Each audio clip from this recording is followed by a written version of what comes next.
So why don't we get started with what was announced at THQ Nordic Digital Showcase? They had a showcase Friday in the middle of the afternoon. I believe THQ Nordic is in Europe, so they probably had it late at night. They had it at night with them, so it came up in the afternoon with us. So that makes sense.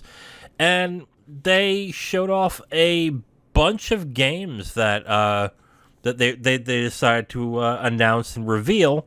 One was already revealed ahead of time as a leak, and that was the Alone in the Dark reimagining. Sarah, did you ever play Alone in the Dark? No, I did not. I played the PS1 game. It was terrible, but I know that there were some people who are fans of the PS3 game. I think it did have a pretty diehard fan base, I think, around the time when it was popular in PC. But this is a brand that has not had a game, since the PS3, I think, right? Am I right Yeah, I about that? believe Yeah. so. It's been so long. Yeah. So it would be, and what they showed looked very Cthulhu-esque, I would say, to a certain extent. So, or like an H.P. Lovecraft kind of horror game, I guess. I mean, I'll be honest with you. Since that one game, I haven't tried any of the others. So, if I'm wrong, I'm sorry. But I guess what my question is really, is that really enough to get people to get interested in the property again? Because it looks like they were spending a good amount of money on the game, because it does look good. But I don't know if that type of how do I put this? That type of horror game really resonates with today's horror fans who prefer blood, guts, torture, extreme violence, things like that. Yeah, and unfortunately, the franchise has had a bit of a weird history too, because um, I think I think the PS3, Xbox 360 game came out to some middling to barely okay reviews, because the gamut of scores that I'm seeing is anywhere from like 39% to as high as a 69% Right. for the PS3 one. Then there was a 2015 game, and that was made as a third-person shooter, and it was an online only game, which Really? is kind of a weird direction that they took it. So, Hmm. I but remember. I thought I remember that they were making a new one, and either when THQ went down, it got canceled, or it got canceled before that time. So I remember there was a new one that was supposed to come out, and I don't remember anything else about it. yeah, if I remember correctly, when THQ was still around before the bankruptcy, it was in development, and then just after the um God, what they recently changed their name. Oh, Coke Media. After Coke Media bought Yes. out THQ and then turned THQ to THQ Nordic, um, which recently Coke Media renamed themselves to Play On, I Yeah. believe. Yes. So so it was after that buyout that pretty much just a bunch of people had questions going, hey, there was supposed to be an Alone in the Dark sort of reboot, remake. We don't know what it is, but supposedly it was going to be in the spirit of Resident Evil. So has that been canceled? Is that still a thing? Just inquiring minds had wanted to know. And then finally, it wasn't until just recently that they're just like, hey, yeah, so it's kind of in development. We don't have anything to show for it yet, but we'll talk about it when we get there. And then finally, the world got to see a glimpse of it this past Friday. Yeah. I mean, it looked cool. It looked like it actually looked pretty good. Horror is not my thing, so I will just be upfront with that. But yeah, I guess if you were looking for more, I don't know, it would be more psychological than it would be the standard horror tropes. Then I would see maybe you'd be interested in that. But I don't. again, horror games are just not my thing. So, do I think it will sell well? It really depends on when they sell it and how they market it. Because if this releases any time around the time where Resident Evil 4 remake comes out, they're kind of screwed. So let's hope they do it well before then, or hope maybe well after. So we don't even know when Resident Evil 4 remake is coming, right? It's apparently might be next year. I think it's around either March or April next year. Okay. I remember one of the recent trailers actually just put a release date to it. Okay. So anything to add with Alone in the Dark? Not really, mostly because I really haven't played it. Oh, okay. So why don't we go towards what else they announced? They showed off Tempest Rising, which was an art. Here's one of the things that surprised me a lot with this showcase. A lot of 4 PC only games. One of them is Tempest Rising, which is a classic standard RTS, a base building ass RTS game, which to in one extent is like, oh, that's refreshing. They're going back to doing RTSs. But then on the other hand, I'm like, well, wait a minute, these died out for a reason. Because A, people stopped playing it, except for maybe StarCraft, and even then people stopped playing StarCraft. And B, like the MOBA essentially killed that entire genre. So I I guess the only question I have for you is what did you think of it? And do you think this has a chance to be successful, even though RTSs are kind of out the door now? When I saw the Tempest Rising trailer and everything, first thought I had was, oh man, this is Command and Conquer. This is just like Yes. spiritual successor to Command and Conquer. I do think that there is room for success, especially in an era now where we have just so many games just trying to focus on things like loot boxes and battle passes and things like that. And games like RTSs, they definitely concentrated more on expansions. So things like just, hey, we've got a whole bunch of missions, some new maps, maybe a couple new units. Expansion is going to be X number of dollars. So I could certainly see something like that happening in the future. If Tempest Rising does pretty good, or if it's set up to possibly be workable with potential expansion packs and sequels. I don't know, Mm. but on top of that, there's just been a massive void with the RTS genre. Blizzard's no longer making Warcraft games because World of Warcraft became kind of the cash cow. StarCraft collapsed on itself, but it wasn't helped that a part of the StarCraft 2 scene collapsing was due to some very, very serious match fixing in Korea. And I think um, 5 out of the 7 people in this match fixing scandal that happened many years ago are in Korean prison for it. So, Ah, I didn't hear about yeah, that. Wow. it was a very, very serious issue. But yeah, just there was a lot of match fixing going on in the Korean StarCraft 2 scene, which unfortunately didn't help the StarCraft 2 scene. So there was that. And then on top of that, Blizzard really didn't put much love into StarCraft 2. It was just kind of a, hey, here's the story, here's the units, they kind of work. We're not really sponsoring majors, so we're hoping the community can take over and, just run their own tournaments. We'd be happy to, sponsor some tournaments here and there, but yeah, that's all we got. And then towards the end of StarCraft 2's life, they released these sort of PvE missions where it was kind of a two-on-one sort of thing. So you and a friend would go against a AI controlled faction, and you guys would have to kind of team up, use your synergies between the races and everything. And then pretty much after the last mission pack, they were just like, okay, so I guess we're done.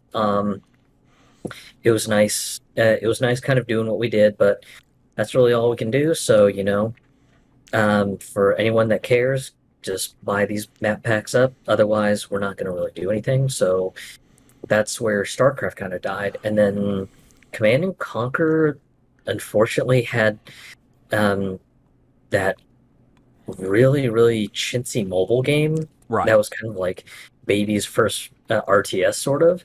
And then when that didn't do well, they're just like, okay, well, we'll just make the Command and Conquer collection. And of course, a lot of people bought into it, and they're just like, hey, um, if you guys are interested in doing more Command and Conquer, the community was just kind of like, if you're willing to do more, we'd love to see something that's a bit more proper return to form. And of course, EA has kind of left it as a, well, think about it, and then no substantial information has been heard since then. Yeah, I haven't heard any of the sales, but I didn't hear that the sales for the Command and Conquer collection did very well. I didn't hear it was bad, but I didn't hear like it sold gangbusters. So I don't think EA is going to put a lot of resources or effort or even attention to Command and Conquer. At least that's Yeah, my opinion. Unless like it was one of those pull here to escape to save us by announcing a new Command and Conquer kind of thing. I don't see that. I don't see that happening, and that's also essentially why I am not sure. Like, I hope this is priced at like $20 or $30 because I don't think an RTS can sell for $60 anymore or 50. oh no. It would have to be cheap. It would have to be one of those things where, oh, I'm nostalgic for that. Oh, and it's $20. Yeah, why not? That would be where you get the sales. Not. I don't think this would be a premium game that you would have to sell it as. Yeah, So I would say maybe 30 at the top end. yeah, I'd agree with that. So, but yeah, just I think this particular game just looks great for anyone who's looking to fill the void for just an old-fashioned RTS style game that's got a real spiritual successor vibe to Command and Conquer. Then yeah, Tempest Rising is probably something to keep an eye out for. Right. Next up was Jagged Alliance. I'm going to stay with the PC games because there were a good number of them. Jagged Alliance 3 was announced. I don't know if you're familiar with this franchise at all, but basically, this is kind of like XCOM to a certain extent, only set in a realistic world. And I think the RPG elements were a little bit deeper than, let's say, with XCOM. I was surprised that they announced it, and I'm excited, but on the other hand, like I remember two really wasn't the last one they did wasn't that hot, so they would really have to do different things to this to make it more exciting, especially since XCOM is now really that type of game presently is what everyone thinks of. So they would really have to do something different or make it really well polished for that to do very well. I've always kind of thought Jagged Alliance was sort of neat. It was always something, at least for me, that was sort of on the periphery. So didn't really have active interest in it, but also thought it was kind of just just a plain neat game and everything. So for anyone who enjoys kind of um, the real time turn-based combat and everything, uh, it's it's definitely probably going to be just a lot more of what Jagged Alliance fans were a fan of. So yeah, just looks like more of what Jagged Alliance fans want. So hopefully it does well, and hopefully doesn't disappoint fans is really all I can say. I am surprised this is not coming to consoles. It's only scheduled for PC, but with because the XCOM games had success on consoles, so I'm just a little surprised by that. So okay, the other PC game that was announced was Knights of Honor 2 Sovereign. I gotta be honest with you, I didn't know there was a Knights of Honor 1. To be dead honest here, and I'm not trying to be snarky. Like I did not know that there was this series, and it essentially the best way to put it is but it's Crusader Kings with a little bit of Total War's battle system. I think it is its best description. It looks fine, but if I'm a fan of Crusader Kings, I'm playing Crusader Kings. I'm not I'm not touching this. So I don't know unless there is a fan base for this game that I am not aware of, and that could be the case. I kind of don't see why you'd make this. Again, I might not know the sales. The sales might be great for what it's made for. I just don't see why you'd be interested in this unless you're getting really bored with Crusader Kings 3, which Kings 3 is so in depth, I don't see how you could. So it's kind of like someone made a knockoff Civilization, and you're like, well, wait a minute, I can infinitely play Civilization, and so many different things can happen. Why would I want to play that when I can just play Civilization? So I don't know about that. Yeah, it looks interesting. It's definitely not in my wheelhouse, but Yeah. yeah, just it it just seems like a game from a a period of time that has been lost to the modern era and everything. But for anyone who's kind of into uh, what looks like Age of Empires and Total War sort of mashed together, then I mean, might be up your alley. Yeah. I mean, it does look interesting, but if it's anything like, and I keep mentioning Crusader Kings, um, I've tried Crusader Kings, and I like complicated games. That was way too much for me. Like that was like, holy crap! This is way too in depth. So hey, if you're into that and you're bored with Crusader Kings, you might want to check it out. I just don't know what the sales are going to be like, and that enough to warrant it to be in your showcase for the big games that are coming out that year. The other PC game that was also announced was the Valiant. I gotta be honest, I'm looking at the list now, and I don't remember what the Valiant was. If I recall correctly, it was a. Let's get back onto the hype stage here. On our Discord, we have a thing called hype stage. Whenever there's a presentation, It's we. another RTS game. That's what I thought. Okay, all right. 'Cause Yeah, I just RTS RPG, but with squad-based tactics. And the setting is apparently in 13th century Europe and Middle East. That's right. I mentioned that in the Discord that it was set in the Crusades, right? Yeah, Yeah. Okay. So okay. I mean, there are people who are interested in the Crusades. So do I want to know them? Not really. But that's cool. But again, that's really weird. Like this is a big company that wants to really start churning out games and making money, and they're betting it on RTSs and tactical RPGs. Like I don't. I mean, they do have other games that we're going to discuss, but I just don't. I don't know. But those are so niche that I don't see how they can get much of a profit unless they're outstanding.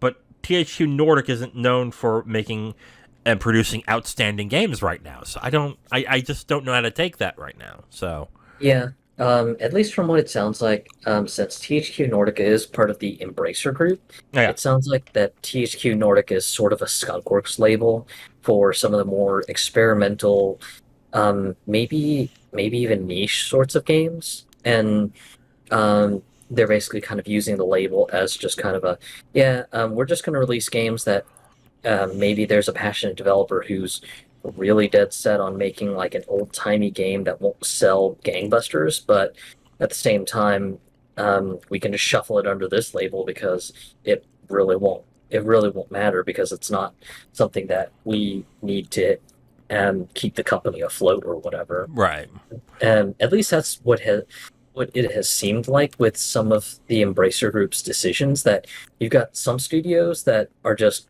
completely left to their own devices, and it's just kind of a hey, you can do whatever you want. At least try to make something that is beloved, critically acclaimed, and at least pulls in some money. It doesn't need to be profitable. It just needs to at least break even or something like that. At least that's been sort of the vibe I've been getting with just how some of the smaller studios at Embracer and in particular THQ Nordic have been running. okay. That kind of makes sense if Embracer can get support from big tentpole games like Tomb Raider and Deus Ex, that kind of makes sense to do that. So yeah, that okay. I want to get through this real quick. Way of the Hunter. I know a lot of people when they saw this balked at this, but I remember at my time from working at Walmart how much Cabela's and those types of games sell. I think a lot of people will be surprised by how many people buy those hunting games. So as much as I know no one was interested on the live stream, I think if they do that right, it will sell very well. Especially since I don't think Cabela's hasn't made a game in a while. So, am I interested in it? No, I don't care. But I know that those sell pretty well if they're good. Well, even if they're not good, really, they sell. So Yeah, so and I'm kind of the same mind. When I saw that, I was just like, oh yeah, if this is pretty good and less um uh, pretty good with just sort of a low barrier of entry, then yeah, this is going to be great for the Cabela's or um most dangerous hunts sort of buyers and stuff like that. see, I played them once, and accessible is not what they are. They are straight up. They are straight up hunting simulations. Like you have to have the right call, like the right like duck call, and the right type of ammo, and you have to wear the right type of camo and stuff like that. Like it is surprisingly in depth. So they are looking for people who like that stuff, and those types of games find their niche very well. So yeah, like I don't think accessibility is what they're looking for in this type of games. It is essentially hunting simulating, pretty much.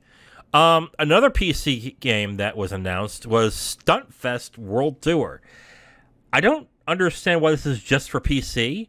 This could easily be on console, but this is a stunt and a elimination based stunt show game. So you're in cars, and essentially what you're doing is you're flying. What the trailer showed was you're flying off ramps, and then you're exiting the car in the middle of the jump to do stunts. And I don't know what kind of game really that's like. I don't know like how much that will keep someone occupied if that's all you're doing. There's got to be more to it. I would think, right? Yeah, it seemed like it was kind of almost like trials and maybe some Joe Danger in it. Just kind of a weird sort of game, just um in general and everything. But Yeah, hopefully it's cheap because just I don't see that one being a real big seller, especially if it's priced at like a full retail game at $60 or something. That might be a little hard for some people to swallow. that smells like a free to play game to me. I'd be surprised if it was even $20. This looks like a concept of a game to a certain extent. I watched it and I just was like, who is this for? Like maybe if like I was thinking like Stuntman. Remember the PS1 game Stuntman? Oh yeah, yeah. Like maybe that, but even then, Stuntman was grounded in reality to a certain extent. But even then, I still looked at it and went, "Who is this for?" Like I don't get it. Another game that was announced this time is going to consoles. Destroy All Humans 2 Reprobed. I don't know many people who are excited for the Destroy All Humans franchise. I mean, I know some who are curious about it, or they remember playing it and says, "Oh yeah, that was a good time. Yeah, I'll play it again, I guess." And that's it. I don't know anyone who's actually excited for it. I had some former friends who were really into the Destroy All Humans games back on, I want to say PS2. Really? I they were really into it, but I think they kind of like the sort of B movie vibe those games had. Yeah. Okay. Yeah. So I would imagine that if they're still fans of that stuff, that this announcement was probably just like Christmas to them. Okay. AEW Fight Forever was announced. That is definitely a console game. It's looking to be competition to WWE 2K, which for the past, I would say, 5 or 6 years have been languishing to a certain extent. I know that there was the NBA, there was the There was one version that was so buggy that they took a year off to improve it. I remember that. I think that was WWE 2K20 is when that happened. This is gonna be more like what it looks like. It looks more like the old SmackDown games. I don't know if you remember the. I don't. You probably don't remember those games because you weren't a wrestling fan at the time. But Actually, I do, mostly oh, because my cousin loved wrestling. So okay. whenever any of the wrestling games came out for N64, just like, hell yeah, I'm buying Oh, that. the N64 ones were fun as hell though. No Mercy was great. Yep. Um, the SmackDown ones were a lot faster and more fluid, and were a lot more showy than I would say something like No Mercy. But I think No Mercy is looked upon more fondly. So I was surprised that it was more like SmackDown than No Mercy. But that's better than what 2K is doing right now with the WWE brand. So Yeah, and for additional clarity, the Japanese studio Yuke's is actually working on this, and they yes, were the ones who had been working on most of the WWE games for a long while, but then they sort of hit a burnout period with just 2K just saying, "Hey, you need to pump these year after year after year," and Yuke's was just kind of like, "Hey, we can't continue at this pace. We cannot make a quality product if we keep going like this."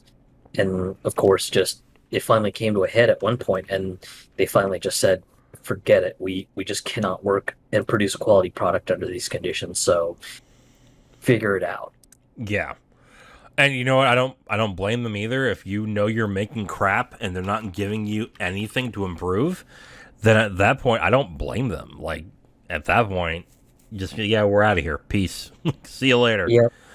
Um, So, yeah, from everything I've heard, it seems like that this is going to be sort of like a dream project for them, that they can make it as awesome and as crazy as they want. So, hopefully, this AEW game turns out great, because if it does, then just it's going to provide some real stiff competition for anyone who's just looking for a real good wrestling game. yeah.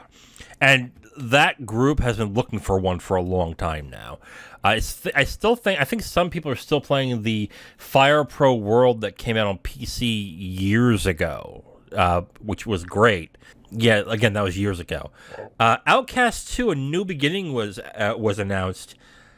Zero. I didn't know there was an Outcast 1.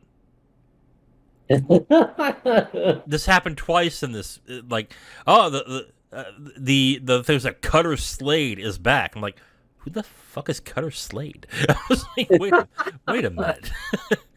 But apparently this is a third person shooter. Like it looked good. It looked fluid ish, and it looked okay. So, but the writing was kind of corny. So, eh. It looked good. I would say. I'm not entirely impressed by it, but it was fine. If it showed fine is how I would put it. Yeah, I mean, granted, it's a sequel to a game from 1999, so Oh my maybe god, they're that long trying to ago? go for that sort of camp feeling from the late 90s, early 2000s era. Huh. Okay. Well, the next thing that was announced was a remake of the RPG Gothic. Now, I remember Gothic was a PC game, right? Yeah, Right. And I remember bits and pieces about it. So when I saw it, I was like, okay, that looks interesting.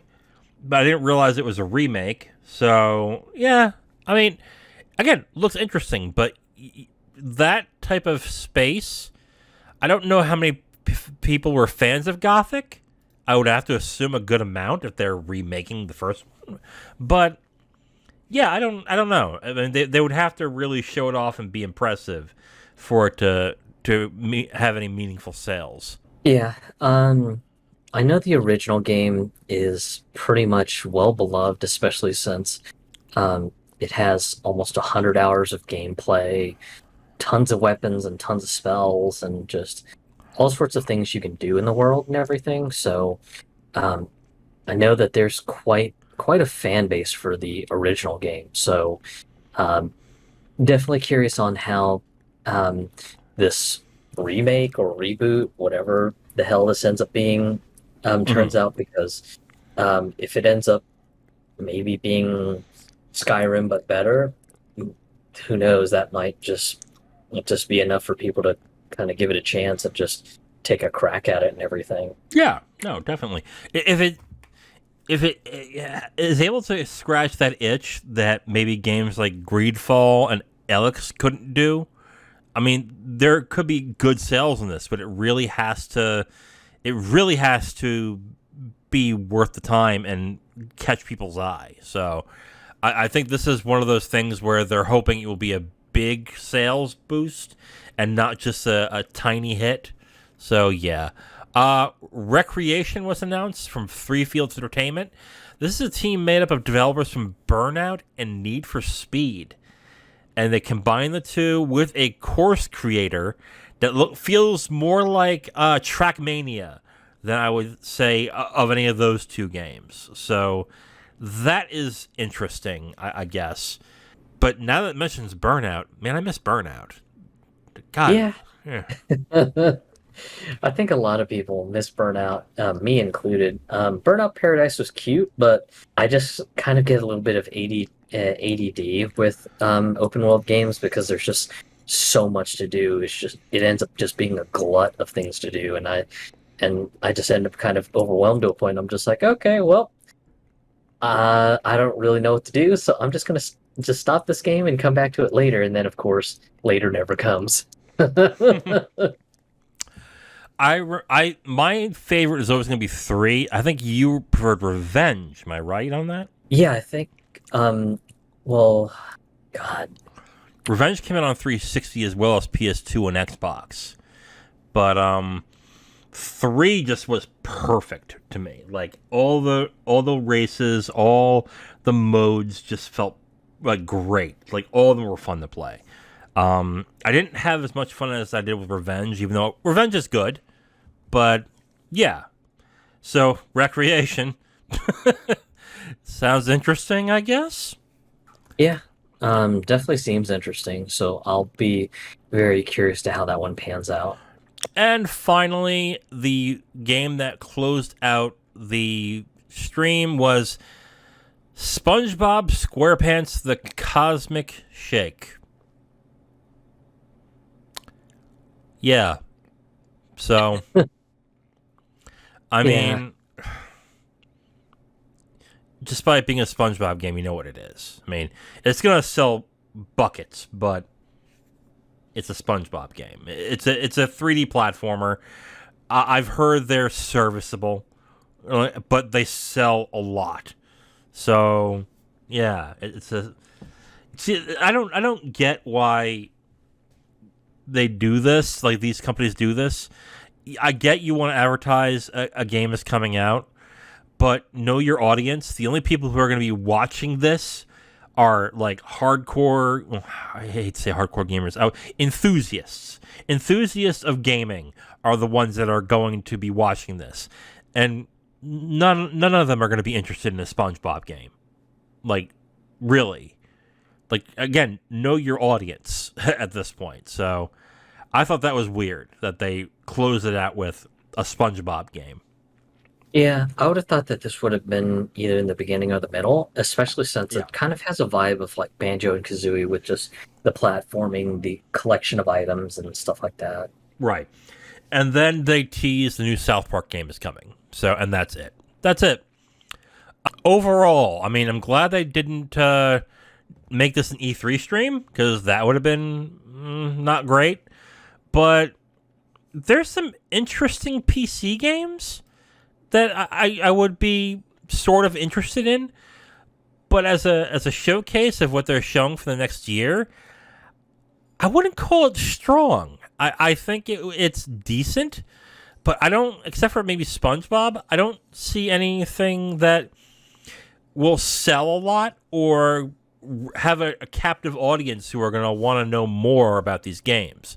So, yeah, it's fine. It's a fine stream, but I don't think it. I don't think it did what it was intended to do, which is basically get people more excited for these games. It's just more like, oh yeah, that's what you're doing. Cool, I guess, and that was it. Nothing really exciting. Just I kind of felt the same way. It was just kind of like, hey, it's nice, it's interesting. Just um, maybe there will be some people who are really into um, the whole thing of just vintage style games and everything. But yeah, just for me, it was just one of those things that I was just like, yeah, I don't really see anyone but the hardcore gaming fans really being into, because just honestly, things like RTSs are generally not really just sort of games that have a widespread audience. I think they're And they're more niche than anything, especially to an older crowd. You're not going to see somebody my nephew's age, or maybe someone who's in their college years, who are going to say, "Oh my God, I need a new StarCraft." It is meant for old fucks like us, essentially, like who yeah, who used to totally. play those games when we were younger, and maybe are nostalgic for that.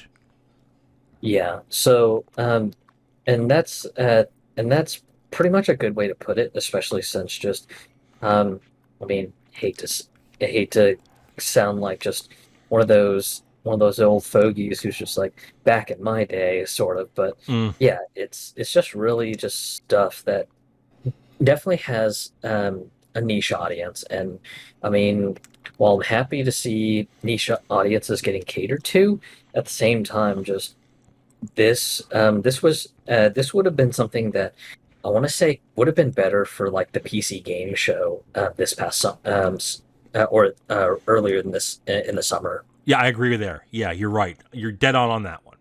Because the ones that sell the most, and I hate to say this too, the ones that sell the most really are console games. So you want to have those console games up front first before you really do a PC centric, like, do a PC centric stream. Yeah, I totally agree with you. That makes a lot of sense.